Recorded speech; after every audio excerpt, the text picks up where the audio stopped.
आनंद सिंघानिया जी, संजय रहेजा जी, पंकज लाहौटी जी, आयुष मोदी जी और सभी उपस्थित क्रेडाई के सभी सम्मानित सदस्यगण। अब तो यूथ विंग भी है और विमेंस विंग भी बना है और सभी मंच में आके स्वागत किए हैं। मैं सबका छत्तीसगढ़ की ओर से जितने भी बाहर से अतिथि आए उन सबका मैं स्वागत करता हूं, अभिनंदन करता हूं।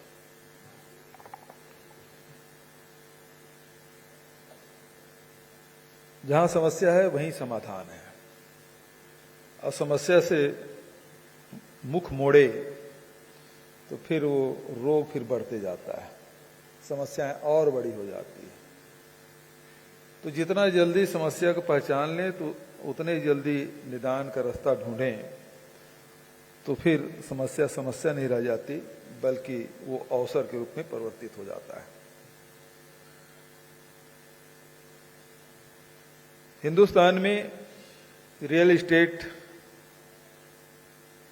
एक बहुत बड़ा भारत के इकोनॉमी में बहुत बड़ा हिस्सा रहा है, लेकिन बीच में कुछ निर्णय भारत सरकार के द्वारा हुए, उससे एकदम से गिरावट आई जिससे हम नोटबंदी भी कह सकते हैं।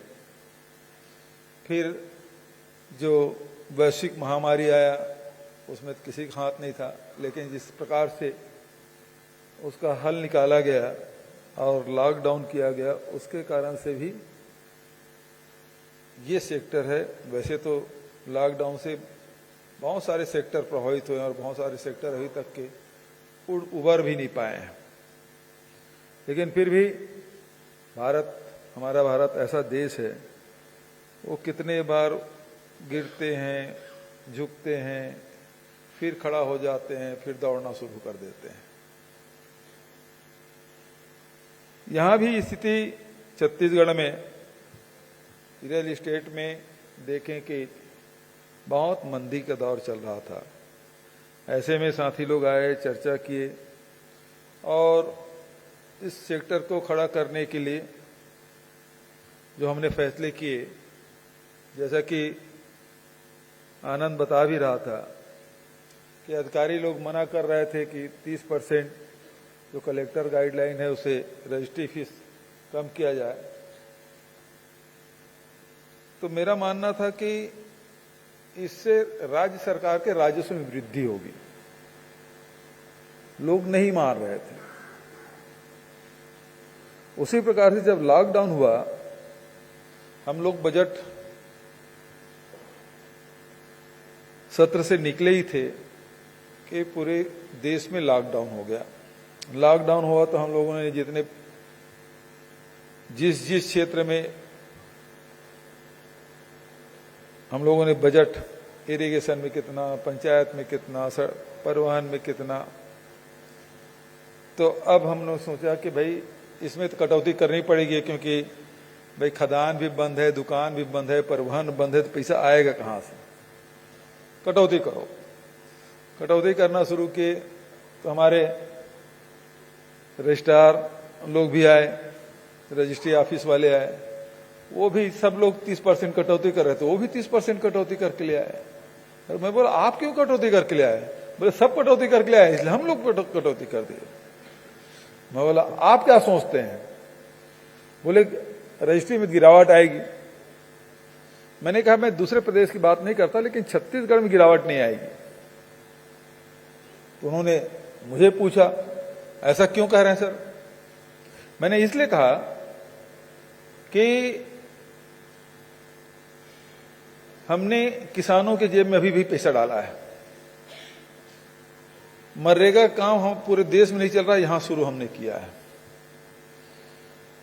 किसी सरकारी अधिकारी कर्मचारी के तनख्वाह में कोई कटौती नहीं की। हमारे विधायकों के भी तनख्वाह में कोई कटौती हम लोगों ने नहीं की, मानदेय में।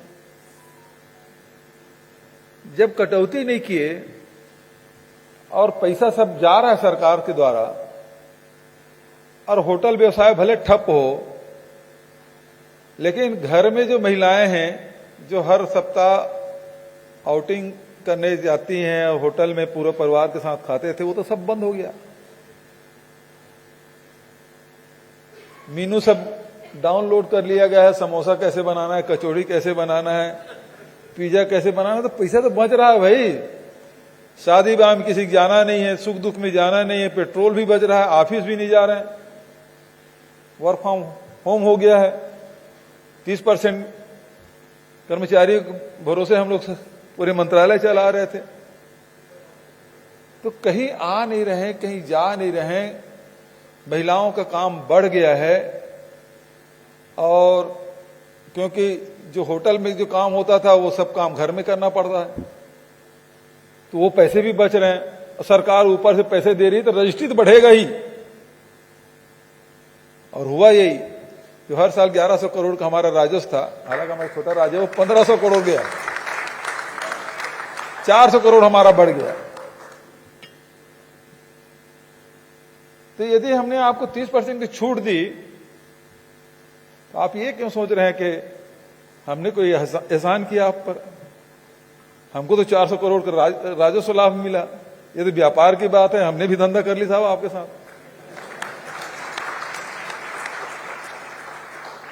अभी भारत सरकार और हमारे भाजपा के मित्र बहुत परेशान हैं।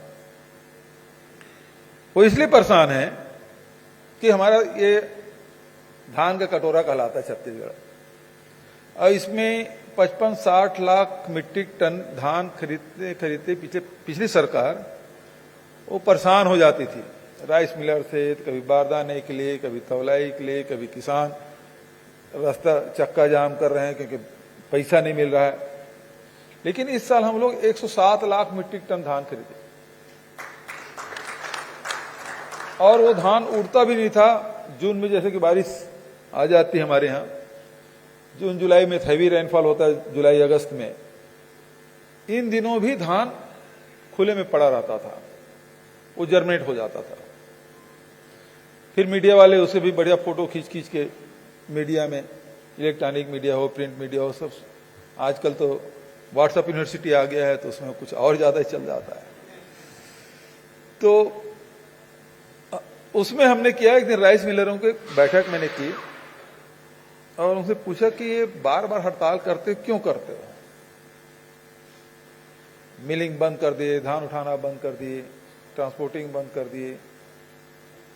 तो उन्होंने बताया साहब कि 1998 में जब दिग्विजय सिंह मुख्यमंत्री रहे थे, मध्य प्रदेश में थे हम लोग 2000 के पहले, उन्होंने 40 रुपया जो मिलिंग चार्ज किया था वो आज तक नहीं बढ़ाया, जबकि डीजल, पेट्रोल, लेबर सबकी चार्ज कीमत बढ़ गई, बिजली बढ़ गया है। हम लोगों को नहीं पोसाता, मतलब खर्चा कितना आता है। तो उन्होंने हिसाब करके बताया, हमारे अधिकारियों से चेक कराया तो बोले ठीक तो है। फिर अधिकारी लोग बोले कि सर ये बहुत ज्यादा है। मतलब बहुत ज्यादा है तो फिर आपने कहा कि सही है, फिर ज्यादा कैसे हो सकता है? तो जितना बताते हैं उसके 3/4 दे देते हैं। मैं बोला इस प्रकार से नहीं होता, यदि खर्चा हो रहा है तो हो रहा है और उतना पैसा आपको देना चाहिए। तो 40 की जगह सीधा 120 रुपया बिलिंग चार्ज मैंने कर दिया, 3 गुना। जैसे 30% आपको घटाया तो उसका 3 गुना बढ़ा दिया मिलिंग चार्ज। पिछले साल हमने बढ़ाया और स्थिति ये बनी था कि मार्च महीने में हमारे जो धान संग्रहण केंद्र है उसमें एक बारदाना भी 1 क्विंटल धान आपको वहां खरीदी केंद्र में नहीं है। पूरे धान हमारे उठ गए। राइस मिलर खूब खुश, इस साल 300 राइस मिलर और लगे, क्योंकि 120 रुपये मतलब लाभ का धंधा हो गया। कुल मिला के यह है कि जो भी घाटे का धंधा है उसको लाभ में कैसे परिवर्तित करे, ये सरकार का काम। तो जैसे हमने खेती किसानी को, पूरे हिंदुस्तान में धान की खेती फायदे का धंधा नहीं है, लेकिन छत्तीसगढ़ में हम समर्थन मूल्य भी खरीदी की व्यवस्था किए हैं और राजीव गांधी किसान न्याय योजना के तहत 9,000 रुपये प्रति एकड़ भी देते हैं। तो हुआ क्या कि 22,000 करोड़ का धान भी खरीदी कर रहे हैं और लगभग 8,000 करोड़ के इनपुट सब्सिडी दे रहे हैं। फर्क क्या आया? 2017 में 12 लाख लोग किसानी करते थे धान के, या धान बेचते थे हमारी सोसाइटी में, अब वो बढ़ के आंकड़ा 12 लाख की जगह 24 लाख हो गया। 5 साल में कृषकों की संख्या दुगुनी हो गई। उत्पादन भी बढ़ा था, 55-60 लाख से 107 लाख मीट्रिक टन हो गया। रकबा भी बढ़ा, जो खेती मतलब अपने खाते में जमीन पड़ी है तो उसको ठीक करो, जल्दी करो, तो वो 22 लाख के बजाय 32 लाख हेक्टेयर हो गया। तो रकबा भी बढ़ा, किसानों की संख्या भी वृद्धि हुई। उसका फायदा क्या हुआ? लेबर लोग बार्गेनिंग करना शुरू किया। जब आपको सरकार राजीव गांधी किसान न्याय योजना के पैसा दे रहा, साहब आपका धान तो 25 और 26 रुपये क्विंटल में बिक रहा है, तो हमको क्यों 100 रुपया दोगे? हमको भी 150 रुपया दो। तो किसान खुश होकर उसको भी दे रहा है। तो हमारा जो अब राइस मिल लगातार बंद हो रहे थे, हमने उसको 120 रुपये किया। तो जो पुराने राइस मिल जो जीर्ण शीर्ण थे या छोड़ दिए थे या बेचने के चक्कर में थे, अब बेचने की बात नहीं कर रहे हैं, नए 300 राइस मिल खुल गए। लेकिन हमको क्या फायदा मिला? जो हर साल धान के सुखत में, ये भींग के सड़ने में, बारदाने के सड़ने में, और सबसे बड़ी बात है 22,000 करोड़ के ब्याज हिसाब, ये साहब कितना होता है? जैसे आप लोग ब्याज लेते हैं, आप लोग बैंक देती क्या ब्याज? लोन देती है?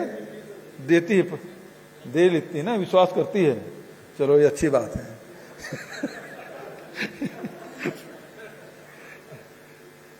तो हम लोग भी ब्याज में लेते हैं पैसा। अब हुआ इस साल क्या कि हम लोग दिसंबर में पैसा लिए, नवंबर दिसंबर में, अब मार्च में उसको, मार्च के एंड के बाद अप्रैल में हम लोग अदा करना शुरू कर दिए। नहीं तो दिसंबर तक चलता था। मतलब मुझे 6 महीने के ब्याज का पैसा बचा। अब 22,000 का कितना होगा आनंद? हिसाब करो, 2200 करोड़ का 1100 करोड़ बच गया मेरा। और सुखद का तुरंत धान उठ गया, 2% सुखद, उसका पैसा बचा का, वो बचा। तो ऐसे करके मुझे 1500-1600 करोड़ रुपया बच गया। मैं दिया कितना भाई? 500-600 करोड़ रुपया दिया। तो 500-700 करोड़ रुपया दे के यदि 1600 करोड़ रुपया बचा लिया तो मेरे से बड़ा बढ़िया कौन होगा? ठीक है ना? अब भाई हमारी सरकार तो गोबर को भी बेच लेती है यार। कभी कोई बनिया सोच पाया था कि बनिया मतलब गोबर भी बेच लेंगे, लेकिन उसमें भी 500-550 करोड़ का व्यापार खड़ा कर दिया था गोबर से। तो सवाल इस बात का है कि हम लोगों को केवल प्रशासनिक अप्रोच नहीं बल्कि व्यवहारिक निर्णय हम लोगों को लेना चाहिए, और उससे समाज को लाभ मिलता है। रियल एस्टेट कितने लोगों को व्यापार देता है, भी रोजगार देता है। ट्रांसपोर्टेशन का अलग, खदान जो गिट्टी खदान है, रेत खदान है, मुरम खदान है, उसके ट्रांसपोर्टिंग, फिर उसके बाद सीमेंट, छड़, सबको व्यापार देता है। तो उस समय भी आप देखेंगे लॉकडाउन के समय सारे जो लेबर है वो सब चले गए थे, अपने घर लौट गए थे। हमने छत्तीसगढ़ में जाने नहीं दिया। जितने उद्योगपति हैं उनसे कलेक्टर से हमने बात की कि कोई भी उद्योगपति अपने लेबर को अपने प्रदेश वापस नहीं भेजेगा भाई। वो अपने परिसर में रखा है, 1 महीना खाना दे, और जरूरत आप नहीं दे सकते हमको बता दें, हम व्यवस्था करेंगे। और हमारे यहां लेबर गया नहीं। सबसे कम पलायन छत्तीसगढ़ से हुआ। उसका फर्क क्या पड़ा? उसका फर्क यह पड़ा कि हमारे यहां स्टील इंडस्ट्री है। स्टील का सबसे पहले प्रोडक्शन हमारे यहां शुरू हुआ। ये 2020 के आप अप्रैल में देखेंगे देश में कहीं उत्पादन नहीं हो रहा था, ना स्पंज आयरन न रोलिंग मिल, केवल छत्तीसगढ़ में। तो देश में अव्वल नंबर का स्टील प्रोडक्शन उस समय हमारा ही था।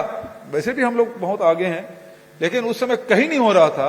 उस समय हमारी स्टील प्लांट के चिमनी है वो धुआं दे रहा था, क्योंकि जैसे लॉकडाउन समाप्त हुआ दूसरे दिन हमारे प्लांट शुरू हुए।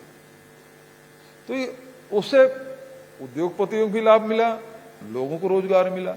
केवल थोड़े से आप सचेत रहें और व्यवहारिक निर्णय लें तो आपको कोई कठिनाई या परेशानी नहीं होगी। तो इसी प्रकार से जो हम लोगों ने, राज्य सरकार ने लगातार जो निर्णय लिए और हम लोगों ने खासकर जो आम जनता को पैसा देने का काम है वो बहुत ईमानदारी से किया। करीब 1,60,000 करोड़ रुपया डायरेक्ट फंडिंग हमने की।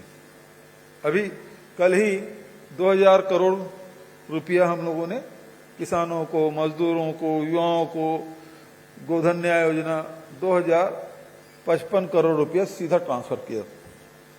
उससे हुआ ये कि लोगों के हाथ में पैसा आया और हर उद्योग, जैसा कि आनंद बता रहा था, रियल एस्टेट में भी बूम आया, तो ऑटोमोबाइल में भी बूम आया, सप्लाई नहीं कर पा रहे थे, आपके टेक्सटाइल में भी, तो सब क्षेत्र में ग्रोथ हुआ है।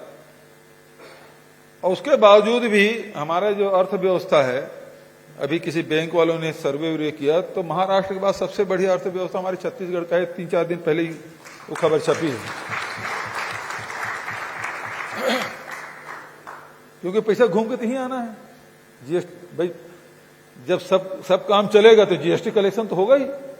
जीएसटी कलेक्शन में स्टेट के हिसाब से करें तो हम दूसरे तीसरे नंबर में आ ही जाते हैं। यदि परसेंटेज वाइज करेंगे तो बहुत अच्छा हमारी स्थिति बहुत अच्छी है। तो इसलिए प्रयास यही होना चाहिए कि सब वर्ग को साथ के चलोगे तब ठीक चलेगा। अब ये चैन है, चैन की एक कड़ी की भी आप कमजोर करेंगे तो फिर पूरा वो माला नहीं बन पाएगा। तो इसलिए जरूरी है कि सबको, सभी वर्गों को, चाहे वो मजदूर हो, चाहे वो किसान हो, चाहे महिला हो, चाहे युवा हो, चाहे व्यापारी हो, चाहे उद्योगपति हो।